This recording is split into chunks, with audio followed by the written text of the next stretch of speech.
Hello, brother pastors. This is Kevin Kolb, and I'm here with my friend and mentor in a certain sense, Ray Adams.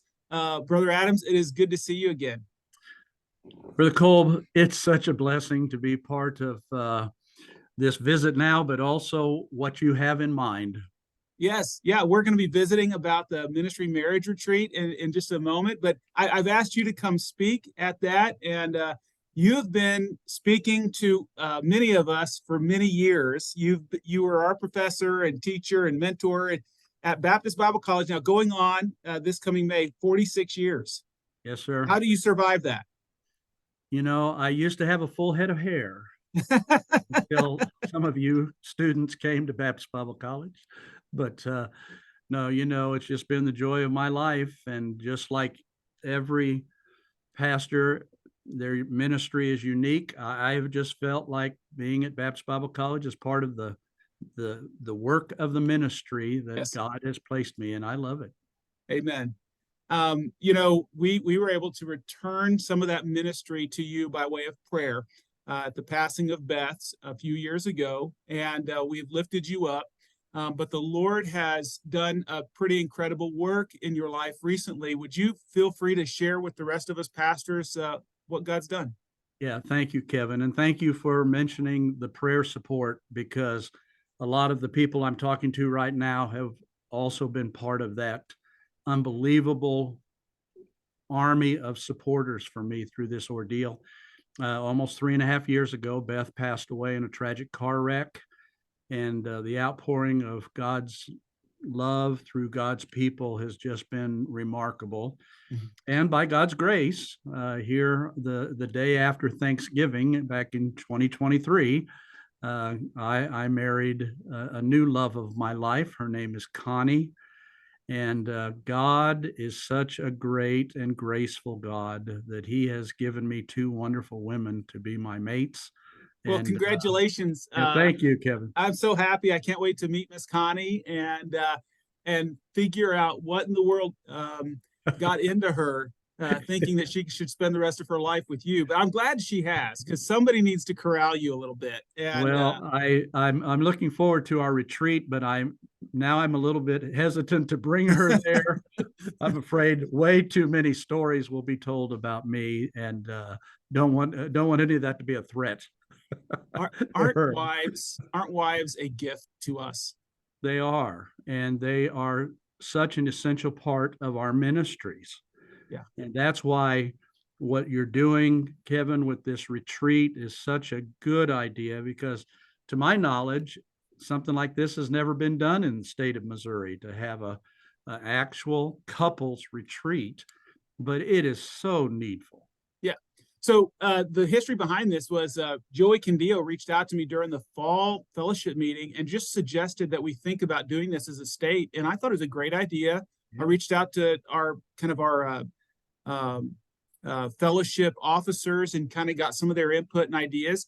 And, it's kind of come together. And I'm really excited to announce that February 18th and 19th, Saturday night and a Monday morning, we're going to gather at Branson Landing down in Branson in February and just spend time with our wives and spend time in fellowship together. I've asked you to come and be one of our speakers, and Bill Pyatt. And certainly we love Bill and Mary Ann, and he's a great counselor and friend to pastors in our state. Absolutely. And they're gonna be speaking as well.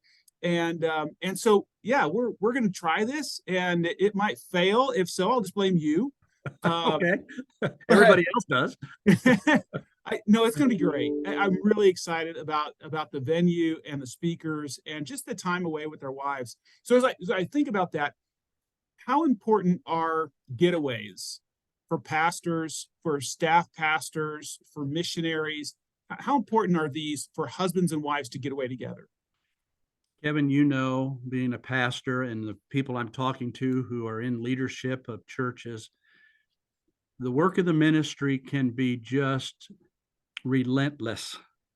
And it is never convenient when things start happening. And we have to be there to try to lead God's people and shepherd them through some of the most difficult times of their life. And where we're telling other people with your mates, you need to spend some time. You need to have some quality. Far too often, we as pastors and other people in the ministry, we just fail to prioritize that. That's true. And why is that? Why do we think as pastors maybe that we're immune when we tell other men in our church, hey, they need to be romancing their wives, that we maybe think our marriages are bulletproof? I so often, again, it's the tyranny of the urgent. It's Mm. just we feel the weight of the ministry. Even Paul talked about that. And we can so easily prioritize other people's circumstances and needs above our own. And one of our priorities has to be our mate. Sure. And so a pastor is very unwise if he is not, as you say, romancing his wife and prioritizing that, having date nights, and just coming apart in order to make sure that one of the most important people in their life is getting the attention they need above everybody else in the work of the ministry. Yeah, I think if there's any pastor out there who's wondering if this is a wise thing or a good use of church funds, if the church is able to send them to something like this, I think all they would have to do is go talk to one of their deacons and say, hey, Yeah. I'm thinking about taking my wife away on a retreat. What do you think? And I guarantee you, the men in your church, the deacons, the leadership team is going to say, Pastor, we want you to go. We want to take care of that cost. We think that's important. You tell us all it's Valentine's month kind of thing. We want you to do that for your wife. So I would just encourage guys, just think through that, the importance of that. So you often get out and speak at couples retreats, Valentine banquets, things of that nature. Have. Speaking to pastors is a little different. Why do you like speaking to pastors? First of all, as you were alluding to, because of my longevity, I just know so many of the wonderful leaders of our Baptist fellowship movement here in the state of Missouri. And many of those people I consider close friends. And so to get together in an informal way, the Bible has so much instruction about iron sharpening iron, but it also says that, laughter is a good medicine. And in a retreat like this, I guarantee it'll be informal, it'll be instructive, but it will also be fun. Yeah. And sometimes, as much as anything, we need to just be able to laugh and reminisce and tell the stories of not only our ministry, but our ministries together, as many of these pastors are friends. And an opportunity to come away like this, I think, is just a great idea, Kevin. And I'm looking forward to it. I love preaching to pastors, but I just consider them friends. And so it's a discipleship opportunity for all of us to enjoy and benefit from. I know sometimes wives who don't go to many retreats or many fellowship meetings, they think, oh, this is going to be awkward. I'm going to be around people I don't know, and they're going to put us in a small group. We're going to have to tell all our deep, dark secrets. Well, we're not doing anything like that, right? I mean, we're not going to make people feel awkward in that sense. What is it that when you speak like this, what are you trying to accomplish? Encourage people? I just think that sometimes pastors, because of the intensity of the work and the word, sometimes they just get isolated and lonely. And it is an amazing phenomenon that people who are leading other people sometimes don't have any intimate friendships. They just don't have a chance to be themselves and really just to rejuvenate.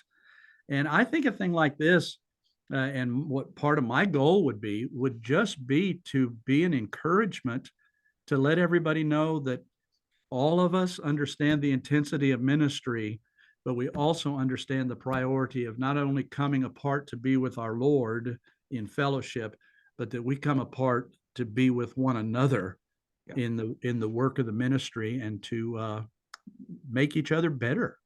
Yeah, for sure. And that's what we're trying to do as a state in all of our meetings, and this one in particular, just to prioritize that marriage. Because man, without a solid marriage and faithfulness in marriage, we don't have ministry. I remember you and other professors teaching us that, my dad teaching us that You got to prioritize that marriage. So before we sign off, if there was a homework assignment you could give pastors prior to coming to this meeting in February, February 18th and 19th, what assignment would you give them? Well, first of all, we have about a month, a little over a month to get there. But we often tell the people in our churches, hey, you need to be romantic with your spouse. You need to spend time together. You need to prioritize that relationship. And so, pastors, I would encourage you, don't wait till the night before we're ready to go to Branson to have a date night.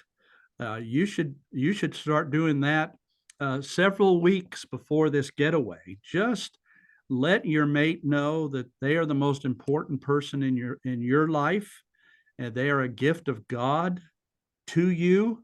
They are your helper. They are your constant companion, your probably greatest prayer warrior, For and sure. probably your greatest encourager. Yeah. So just spend some quality time together and to have some dates leading up to this retreat. It will be an encouragement to your spouse, I promise you, but it will do a world of good for you too, Pastor. Yeah. So my wife has encouraged me that this year our motto as a couple is together more in 2024. And we've used that phrase several times already because we find ourselves doing a lot of ministry in isolation, right? Yeah. Like I'm over here with the guys group and she's doing ladies over here. And just even our family, like I take my son on this trip and she takes a daughter, we're just separated so often, and we're trying to find ways to just do ministry and do life more together. So like this morning we got up, went out, worked out together, and just together more. And I had a shirt on that I got many years ago at an old Together for the Gospel conference that says together on it. And so I wore that under my sweatshirt, and I told her, I said, honey, I wore my together shirt because I'm together more in 2024. So yeah, absolutely, we should be doing that. So guys, together more in 2024. February 18th and 19th, Branson Landing, beautiful hotel, Hilton Branson Landing. You can find the link to get the special discounted rate on our website, mobbf.org, or our Facebook page. Go ahead and book your room. You can book it for Sunday night and Monday night, or just Sunday night. We're coming in Sunday night, and we're eating together at 5:30 at the White River Fish House there right next to Bass Pro. It's a really good place to eat. Great place. There at 5:30. Just take our time that evening, hang out together, go get ice cream afterwards, whatever you want to do, chill out. No real big agenda Sunday night, just gathering for food and fellowship. Then we can, then Monday morning, 9:30, we're going to gather for some worship and prayer together, some good encouragement from you and Brother Pyatt. And then we'll be done before noon. Go take her to lunch, or take another couple to lunch, take one of your staff couples to lunch, and shop on Branson Landing, or go to one of the outlet areas. Just spend the rest of the afternoon with her. It's really designed for you to spoil your wife. And so I hope that if you have any questions, feel free to reach out to any of the officers. Brother Ray, we're looking forward to hearing from you. Thanks for spending time with us this afternoon. And guys, we're praying our meeting in February will be an encouragement to you. All right. Thanks, Brother Ray. Thank you, Kevin. I hope that works. Looking forward to it.